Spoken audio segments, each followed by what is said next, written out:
and welcome to the Sania Farooqui Show. Today, we have somebody joining us from France, Rim-Sarah Alouane. She's a French academic and commentator. As a PhD candidate in comparative law at the University of Toulouse Capital in France, Rim-Sarah's research focuses on religious freedom, civil liberties, constitutional law, and human rights in Europe and North America. Rim-Sarah's doctoral thesis explores the practice of Western judges, more specifically in Canada and France, with regard to the protection of religious freedom. She cites current events involving the integration of religious minorities, especially Muslims. Rim-Sarah has frequently appeared on TV and radio in America and worldwide, including NPR, Al Jazeera, BBC, CBC, ABC Australia, and France 24, discussing discrimination, human rights violation, and politics. Rim-Sarah, it is wonderful to have you on the Sania Farooqui Show today. Thank you so much for joining us. Hi, thank you for having me. It's really a pleasure. So I'm going to start by asking you, tell us very briefly, what is the law of 1905 on the separation of churches and the state? What does the current modification that has been suggested mean, and how does this impact the French Muslims? It's a very good question, and I'm glad you're asking, because when it comes to France, a lot of things are being said without people necessarily understanding the context, whether it's the cultural context, the political context, and most importantly, the historical context. So what is the law of 1905? It is one of our most important law that is still being implemented. And for that, you need a big context. So we have a quite tumultuous relationship with religion in general because of our history, and especially our history with the Roman Catholic Church. And at some point in history, there was this desire to make sure that religion and the state are separated. Of course, it didn't happen it happened across the years. So the law of 1905 is a law that basically said that the state should stay out of religious affairs and vice versa. So what does that mean? It's actually quite simple. The state must remain neutral, as in it should not favor any religion, any philosophical current of thoughts, and its civil servant as well must remain neutral. So, for example, a civil servant, because he or she works for the state, on behalf of the state, is not allowed to wear any religious signs. So whether it's a kippah or a big cross or a headscarf or a turban and so on. And on the other hand, the idea really is to protect freedom of conscience and freedom of religion. So neutrality is mandatory for the state, but not for the people.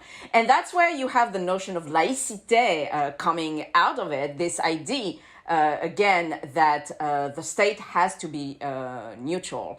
And if I want to I often give that comparison so that people can get it a little bit, because it's a very hard notion to get. If I need to take another country to compare with for our audience, it would be the United States, which actually is a very similar country to France. It's just that because of our history, the management of religion is different. So in the US, you have a wall of separation. Meaning that the state is neutral, is agnostic toward religion or, conscience in general, right? Whether you have a religion or don't have a religion. And the idea in the US is to protect the people against the abuses of the state in matter of religious freedom and freedom of conscience. Right? In France, it's the other way around. Because of our history, we are going to protect the state against the potential abuses of religions, right? So that's a bit the difference. And how does it impact the management of religious affairs? So freedom of conscience and freedom of religion are guaranteed. It's in our constitution. And there is only one element that would restrict religious freedom. It's public order. But otherwise, you can have a religion, change religion, or not have a religion. And the problem we have in France is that if the historical definition of laïcité is pretty much agreed upon by all, political parties and people, its legal definition, however, is not agreed upon. And that's why we have the problem we currently have. And I will actually transition to the question you asked about Muslims. Why is that? So the law of 1905, where, by the way, the word laïcité does not even appear in the law, but it has been inspired by it, is quite a liberal law for a country like France. Freedom is guaranteed, especially, again, in the aftermath of our very complicated history with the Roman Catholic Church. Problem is,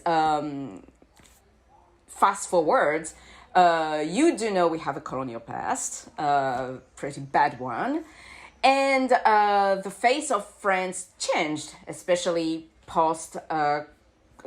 during the post-colonial era, with an influx of immigrants coming from North Africa to France in the 60s and the 70s. And of course, you have this new religion, and I hate to say new religion because Islam has been part of France for a very, very long time, but it's still considered a new religion. I disagree with that, but still. We have a religion that, and that was the case during especially colonial Algeria, a religion that is deemed incapable of integrating, incapable of abiding with the so-called French Republican values. And as a consequence, it has been since the 90s, but it has been accelerated in the 2000s. There is a transformation of the understanding of laïcité, and from a very liberal concept, again, which allow people to practice their religion or to not practice a religion as long as they do not disturb public order, we have a transformation of this liberal concept into an illiberal one, where more and more we adopt pieces of legislation to restrict religious visibility in the public square. How does it unfairly target Muslims in France, and why are so many French Muslims against it? What's happening in the country? The recent terrorist attacks we've been through, and especially the murder of Samuel Paty, this French teacher who was slaughtered. And then others, horrific attacks. I have no words, right? Instead of responding with pragmatism, instead of bringing a rational response to a very difficult issue, radicalization, terrorism, and so on, we respond to these issues in a very emotional way, which is dangerous. So, and here come the law on separatism. Let me tell you something. I truly believe that terrorist attacks are used as an excuse to pass this type of laws, because trying to create a so-called quote-unquote French Islam that is that would be compatible, quote-unquote, with French Republican values, and I'm quoting here the political discourse, has been going on for years, for at least more than 20 years, right?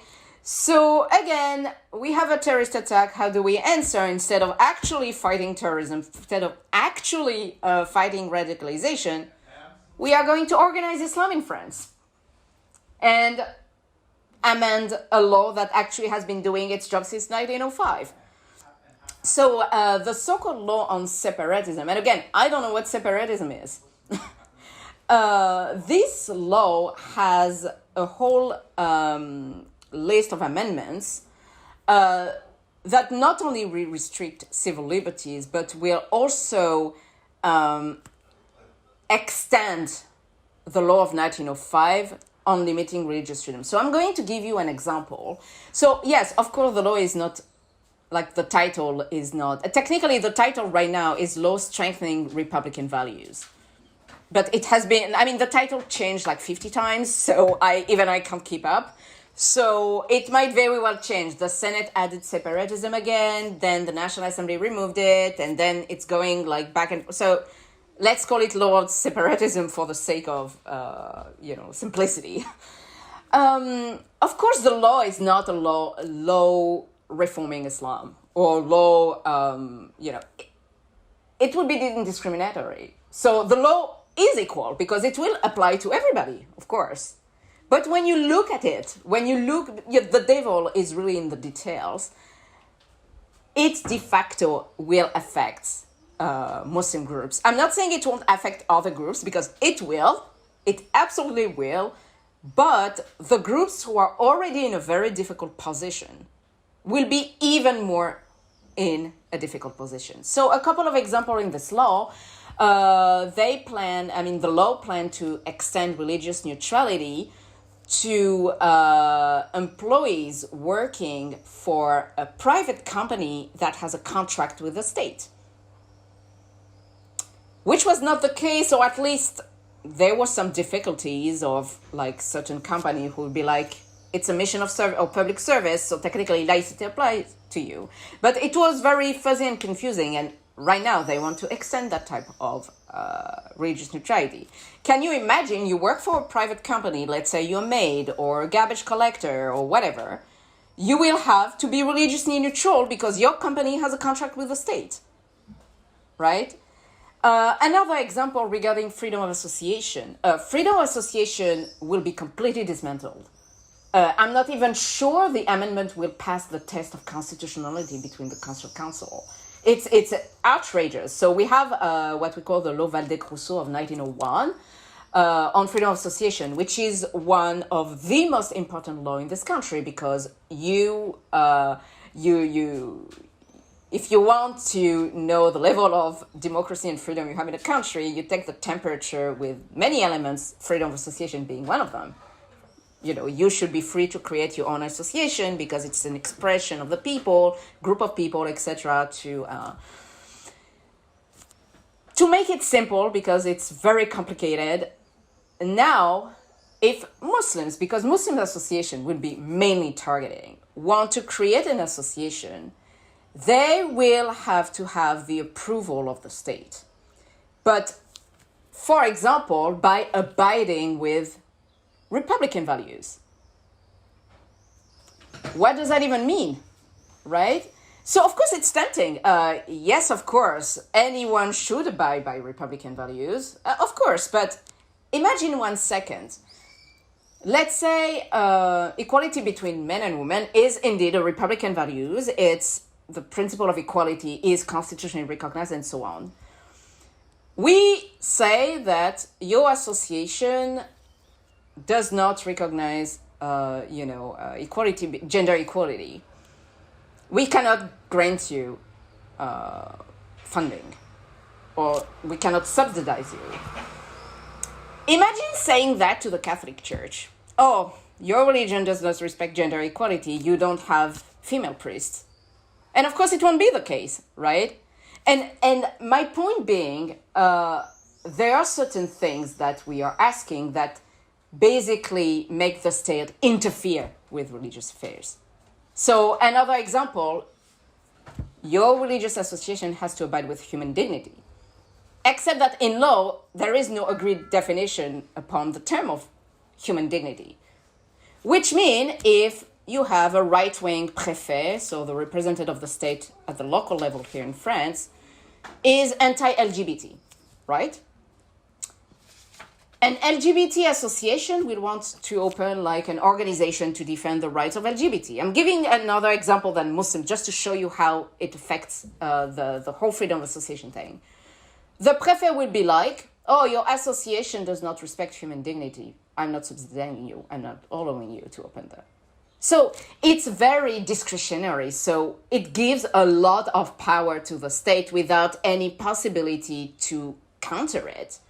And that's very dangerous. Same, we asked Muslim imams of mosque to sign a charter of values, a charter that basically make mosque respect the values of the Republic. What is that? Again, are we going to ask a church to abide by the values of the Republic by imposing them to have female priests? Don't you think it should be the role of believers, of people of that religion, if they want to change things, to push for that change, not the state? That's what, separation of churches and state is. You don't interfere with religious affairs. France is also one of the first countries in Europe to ban full face covering hijabs in 2011, and other countries in Europe still have partial or total burqa bans. How does this impact the Muslims living in these countries? And is this leading or creating the othering of Muslims, especially Muslim women? Statistics based on religion and ethnicity are prohibited in France. It's unconstitutional. But roughly, we Muslims make around 7% of the French population, 7-8%. And yet they take 99% of the public debate. Every time there is a problem, Islam, the headscarf, the hijab, Islam, the headscarf, political Islam, Islamoleftism. I mean, it's not like we have a pandemic, we have students committing suicide, a huge rate of unemployment, but no, the Muslims. And at some point, people are drained. It's like, and even Muslim women are tired to be in the, they are not invited to the conversation, so it's a one-side conversation. We are trying to save Muslim women by actually telling them how they should dress and how they should be freed from their husband, their religion, their brothers, or whatsoever. And nobody cares about Muslim women, really, or even women's rights, because if we did, we would not be doing that. But you were mentioning the burqa ban, which was really non-existent in this country in 2010. I've never seen a niqab like my whole life until it was mentioned on TV. And in the end, the niqab ban is just an excuse to go after the Muslim visibility. Whatever you think about the niqab, we all have an opinion on the niqab. It doesn't matter, really. I think it's a conversation that should be around Muslim women, theologians if they want, but it's not the state that should decide what is religious or not, The problem is, you go after a garment, it works. It will be the next one, right? And what happened is, according to many studies that has been done, actually you have more women wearing a niqab, a full face covering now, than before 2010. So many did that as an act of rebellion against the state, or just to make a point, Some try to bypass the system by wearing surgical masks. So just to say, it was never about the full face covering. It's really about what it represents. And again, you can have that conversation. It's not the point. But as long as a woman chooses to wear it, whatever her reasons, I think that she should be the one, who decide for herself. And I have always said, imposing a woman to wear a certain type of garment is the same as forcing a woman to remove that garment. I mean, when you have countries, Muslim majority countries, like whether it's Saudi Arabia or Iran, saying Muslim women should dress like this, it's wrong. It's absolutely wrong. But I would say the same for countries who said Muslim women needs to remove that. And, it's all about women's freedom. I don't like the word agency, really freedom. Let Muslim women live their lives, right? And yes, it's affecting Muslim women because especially the young generation, many of them are leaving the country, even though I'm talking about money now. They are an economic force. They are young, educated, and they stand their ground now. They speak multiple languages, but they're tired and they're like, okay, I'm going to the UK, I'm going to Germany, I'm going to Canada, I'm going to the United States, where at least I can be who I am and still contribute to society.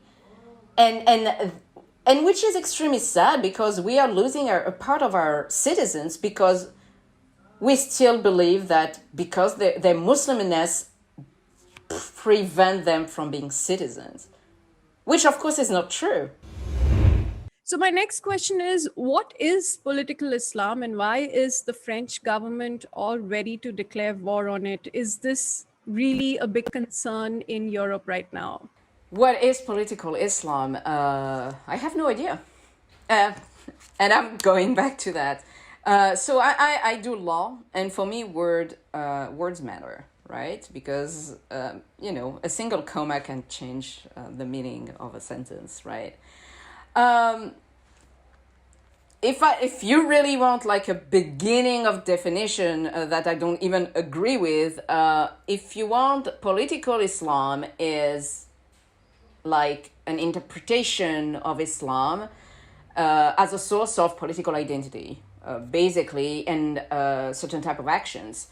And usually it targets people, activists, groups who want to advocate for the creation of a state or society according of their very own understanding of Islam or, the Islamic faith. But again, I'm just throwing words here as to what it should be. But the thing is, in law, because I'm a legal scholar, so I speak the language I know, I have no idea what political Islam is. And that's actually the problem. Because what happened is, the problem with expression like political Islam or even separatism, we are talking about separatism as well, and it happens in France and it has spread across Europe as well. Since it does not have an agreed upon definition, and since depending on the country or the culture, the definition won't be the same in the Middle East or, Southwest Asia or North Africa, as it is in the EU, right? Or Europe as a whole.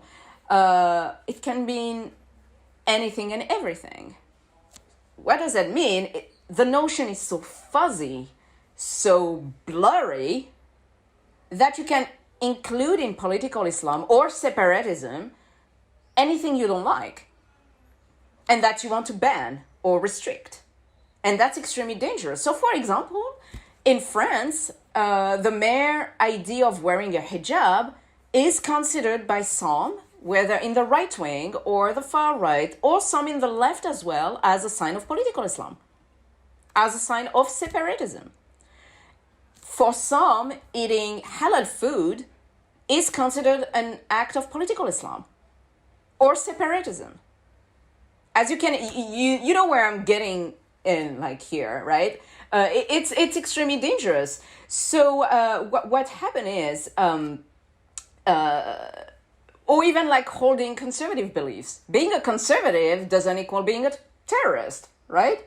And the problem is we are using those words to those blurry words to ground certain types of law, to find a justification for the adoption of such laws to restrict civil liberties in the name of security.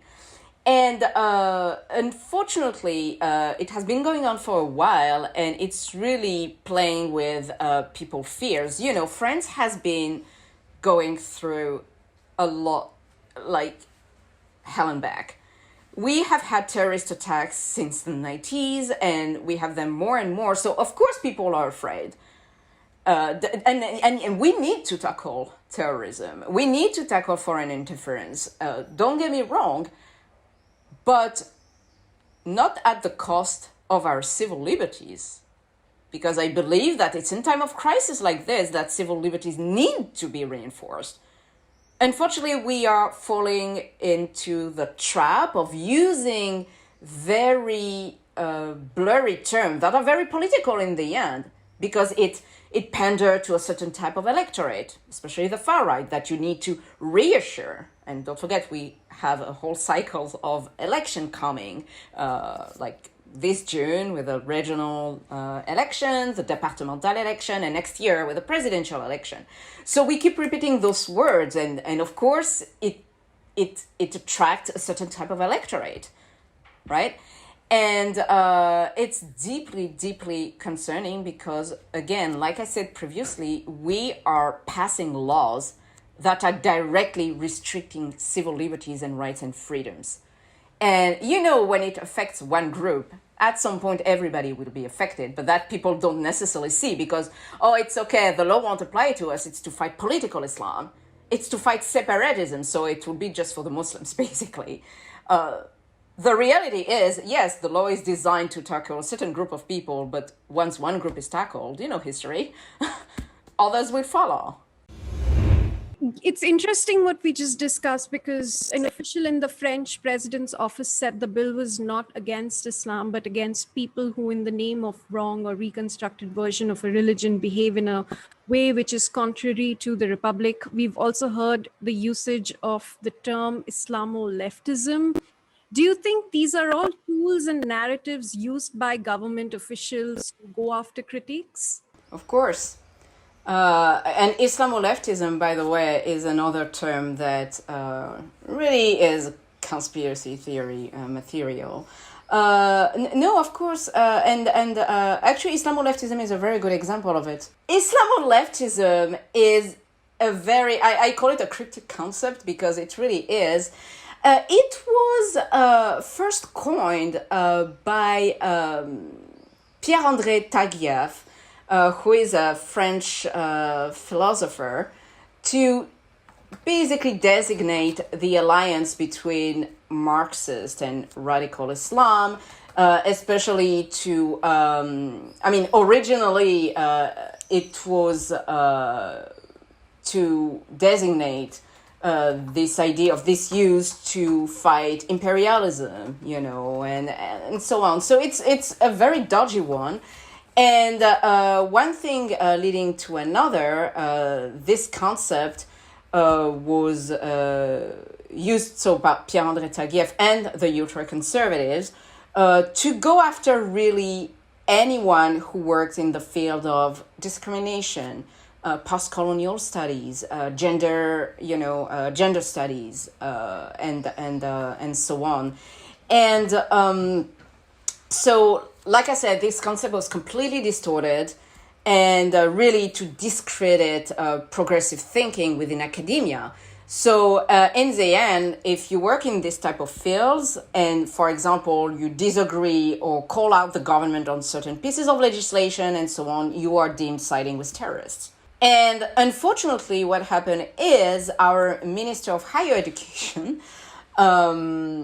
announced on television, I think it was last February, that she wanted to launch an inquiry on the spread of Islamoleftism and post-colonialism in French universities.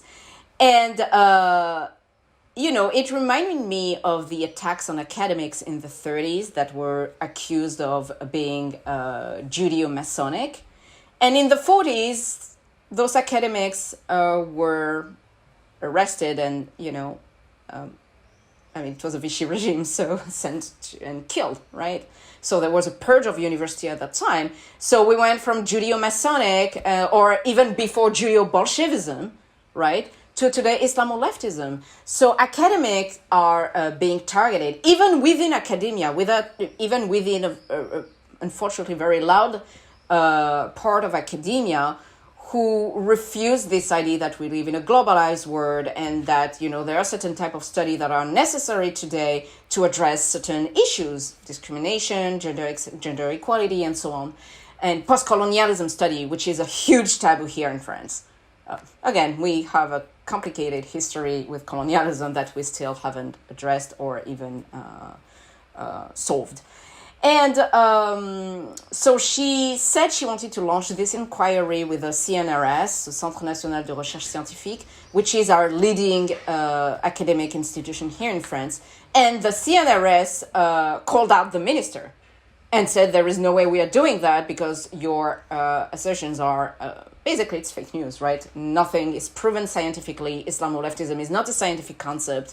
And basically, that's not how we work. Even though the president disavowed our Minister of Higher Education statement, it's not the first time this is happening. He didn't disavow our National Education Minister when he said the exact same thing before. And it's also flavored with a strong anti-USA sentiment. Last fall, when the National Education Minister this time said that Islamoleftism has spread in French campuses, and that it's because of American academics who exported in our country critical race theory. You know, it's really conspiracy theories. And the problem is, you know, on Monday, people do not know what Islamoleftism is. The next day, the vast majority of French, according to the poll, and I'm not commenting on the method, on the methodology, agree that we need to fight Islamoleftism in academia. It's a direct target against academic, and it's quite dangerous that basically the government want to shut down voices. How are all of these things, from the neutrality principle to banning physical representation of religion, shutting down of religious spaces, how are they an attack on civil liberties, as you mentioned earlier, but right now it's impacting French Muslims? Do you think this will affect individuals from other religions as well? And why should everyone in France be concerned right now? To answer your question, the problem again today in France is that we have more legislation passed to restrict civil liberties, and I didn't see a single law in the past 10 years about liberties and protecting freedoms. So it's sad to see that today the prohibition, the restriction is becoming the principle, and liberty, freedom, and exception. And yes, it will affect everybody because the moment you attack a citizen on the ground of who they are, you are attacking the foundation of democracy. When you live in a free society, you know, if you take Muslim women like in the headscarf, which is a very tiring topic because in the end, people just want to live their lives. You know, there is a difference between what happened in Paris in the political sphere and what happened in real life where we have 99 other problems, right? We touch like like I said, the forum internum.